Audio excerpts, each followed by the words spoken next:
So first of all, evenings, mornings, or night to you, and thank you for your time and opportunity at this keynote. I'm Abdulaziz from the School of Computer Science, pursuing CSE with AI and robotics, and the topics that our team has chosen for this HackHub is a artificial conversing entity using a convoluted feed-forward neural network and natural language processing. Here's a list of team members that took part in this prestigious hackathon. So list of the modes, we have a conceptual notion.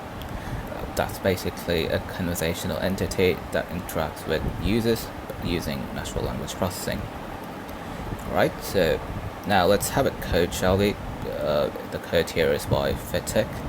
It says that digital automation technology frees up staff for duties that requires more skill and human touch. This is actually true, as the human labor is often expensive and isn't readily available at all times, because humans are non-tangible.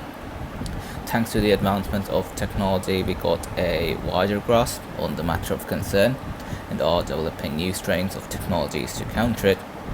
One such thing is an AI that converses with humans just like any other conversation happen, I guess. Yeah. So communication is central in how we live. That is also true because if the first two humans refused to communicate, we would not be here talking in this or you listening to this keynote. So how will we communicate in the future? The past we've used our mouth, of course, to communicate. In many occasions we use more technological entities like mails, emails, SMS, text, etc. So what's lying in the future for us? So here are some predictions on what that might lie forward for us.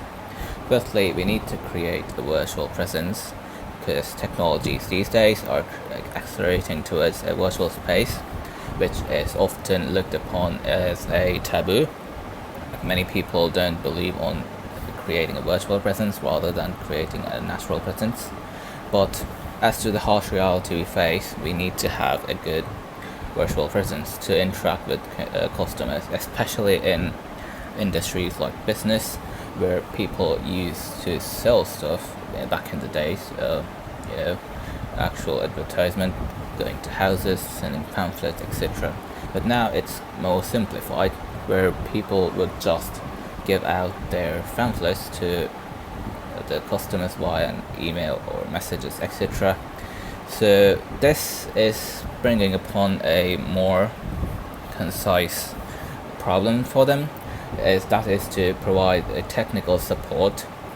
So businesses would often need to enforce manual labor into support and services for the products that they sell, especially if it is large, etc.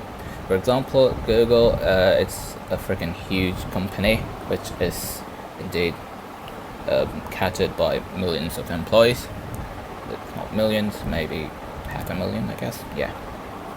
So what they do is spend not much, but a bit of a human labor into creating an AI that will, communicate with the billions of customers they got, apart from the millions of employees, to help them with whatever services they sell.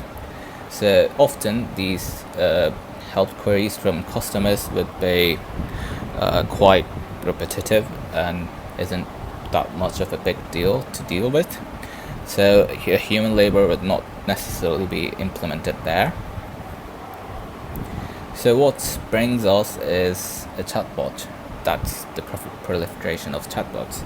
So in the future, like I explained before, in the case of Google, chatbots are in the rise, which is of course happening now by many big companies. But the problem is that many small businesses are still employing manual labor to solve the technical issues that they might face. So to automate those responses, we get a pre-written keyword through machine learning datasets. So what we do is ask them for datasets that they might need. For example, if you need to fix an account or you want to create an account on their website, you just type in how to create a website. So rather than getting connected to a support personal assistant, which is human. We will just send you to your chatbot, which will just instruct you based on the repetitive queries that was programmed in. So this uses natural language processing and deep learning, which is, of course, the basic terms.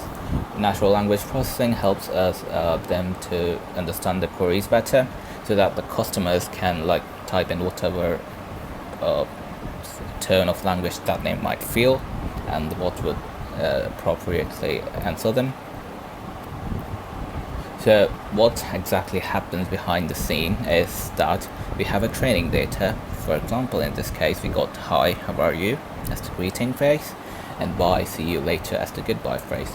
So what we do is combine all these words, "Hi, how are you?" "Bye, see you later," etc., onto a list and concatenate them into strings. Okay, so that is applied to a set rules where the duplicates are removed to remove the redundancy, and that brings a whole brain emulation.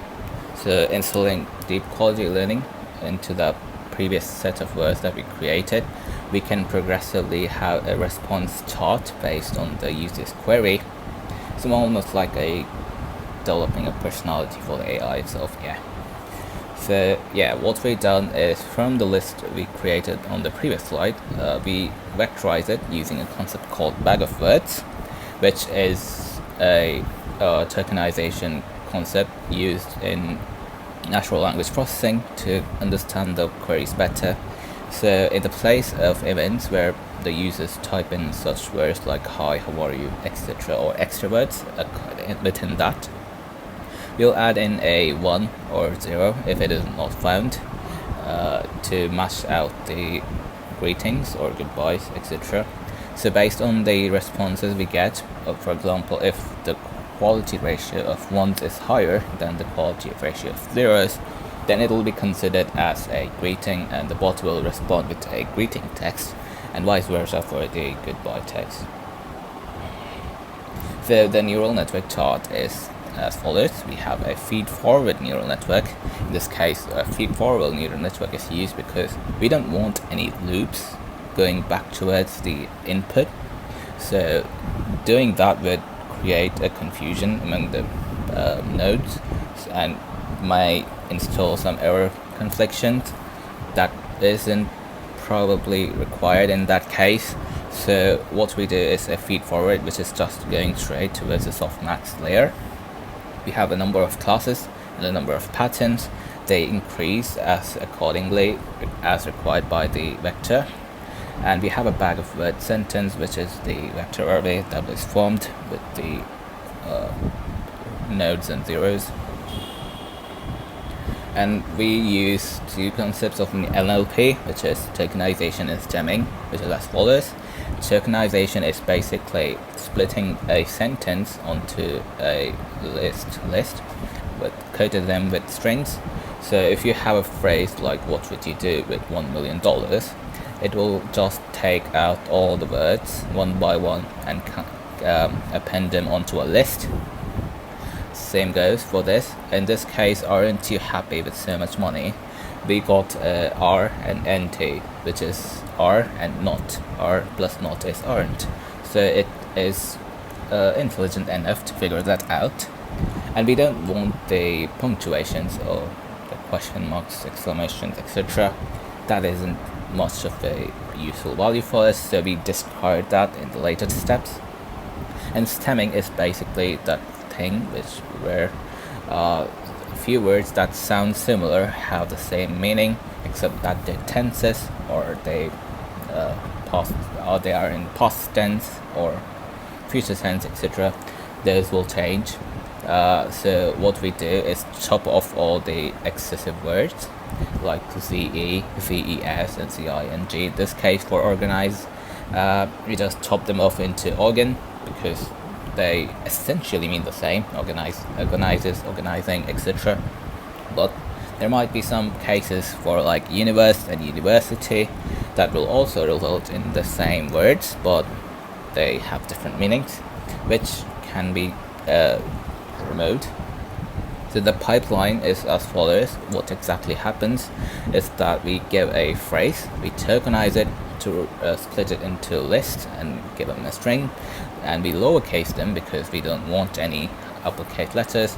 For example, capital I and small l looks the same, which might create some confusion. Then we exclude the punctuation characters because they don't provide any value for the vector array for the bag of words. And then we stem it to remove any excess words, like in this case anyone, E is removed. And we create a vector of bag of words to train the model. So the tools and softwares that we used are as follows.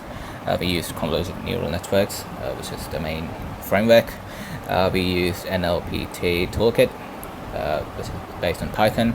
We used Flask API, React.js, Thinker for the graphical user interface, and Total Graphics for creating a GUI. Thank you. Now we shall see how exactly it works. Let me get to Visual Studio Code here.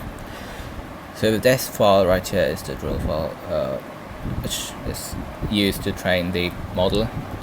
Actually, let me go to the desktop version right there. Yeah, that should work. So we got a nice app run. So should be launching now.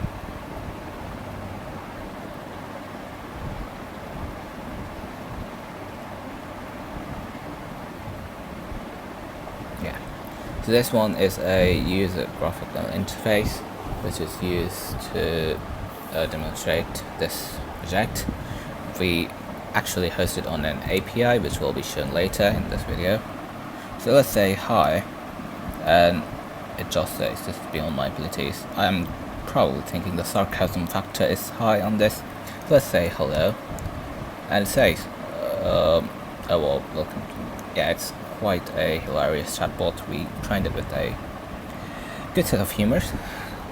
So let's say, for example, we need some help with creating an account. So help me to create an account. So it just instructs you to head over to the website and click the sign up button to get started. So let's say, how do I call a support assistant? Tell me a problem to assist you. Okay, just categorizes itself as a support assistant. So let's say, who are your creators? Who are your creators? Okay, it's just refusing to allow that. Okay, so now let's go to the API, which is actually the main thing that's used. So let me start the Replit server. Okay, we got the URL. So I've commented out a prototype phase here. It's to be tried out. So give me a moment.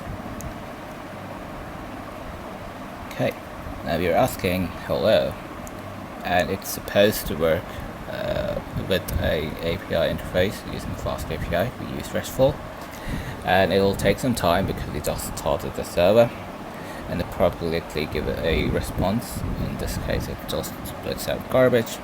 Let's refresh that. And go with the hello phrase.